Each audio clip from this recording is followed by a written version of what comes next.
Am I the asshole for leaving when my mom told me to move my car so her neighbor's daughter can park in her driveway?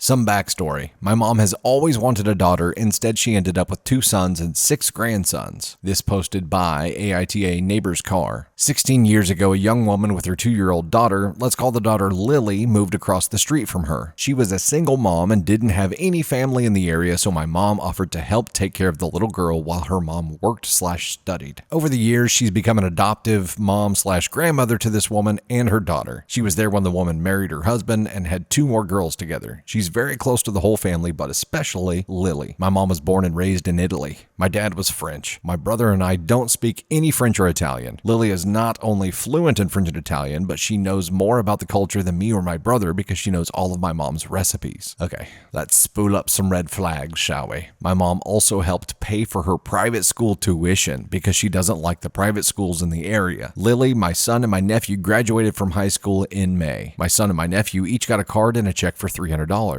My mom took Lily to Europe for 8 weeks over the summer. I got to my mom's house with my sons last night. We planned on staying a few days because we live 8 hours away. I was parked in the driveway. Then right before dinner, my mom told me I needed to move my car so Lily could park in her driveway. I said Lily could park on the street, but my mom said no. The driveway is Lily's spot, and I have to move, so I told my sons to get our bags and we went home. My mom has been calling me since last night, asking me to come back and saying I overreacted to being asked to move my car. I refused, and my sons and I are celebrating without her, but I'm starting to wonder if I was the asshole for leaving when my mom told me to move my car. This is a messed up situation. This would be a hard way to grow up, knowing that your mom would rather have a daughter. I know there are a lot of families where, the parents really wanted one gender of child and don't end up getting that, but you love your kids no matter what, right? No matter what gender they are, you love your kids. Finding a kid that's the gender you really wanted across the street and bonding with her is pretty messed up, especially when you're showing this extreme level of favoritism to this kid over your own kids. They could be friends. And being like an adoptive grandmother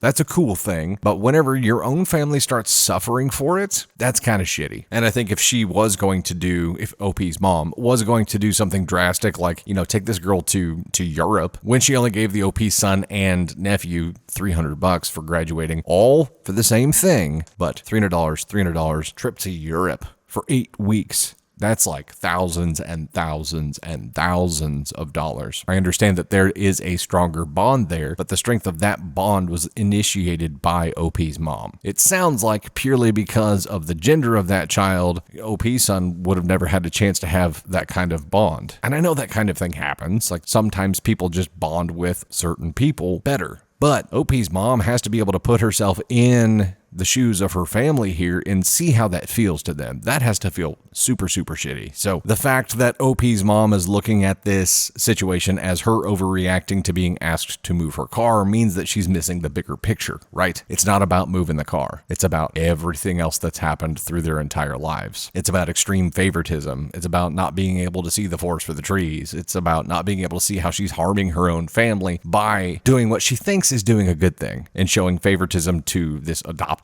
granddaughter, basically, and taking her to freaking Europe. But there needs to be a lot of communication here to, number one, diffuse this isolated incident about moving the car. I don't know if OP has explained all of this to her mom. It doesn't sound like it. It doesn't sound like OP has explained all of this and how she feels and what she's seeing to her mom yet. And that is absolutely necessary. Not that it's going to change anything, but right now, if she hasn't said anything to her mom about this ever, then her mom is looking at it as, oh, she just got pissed because I asked her to move her car, and that's not the case, but she needs to know that's not the case. So communicate it, show her how harmful that is, and if she still feels that way, then yeah, OP's mom is definitely an asshole. What level of asshole here? Let's look at our ASCON scale. As a reminder, ASCON 1 is no way you should have done that, you're a terrible human being. ASCON 2 is definitely shouldn't have done that, but it doesn't make you a terrible person. ASCON 3, you probably should have approached that differently. ASCON 4, you probably could have approached that differently. Maybe you're an asshole, maybe you're not. So actually, lastly, OP,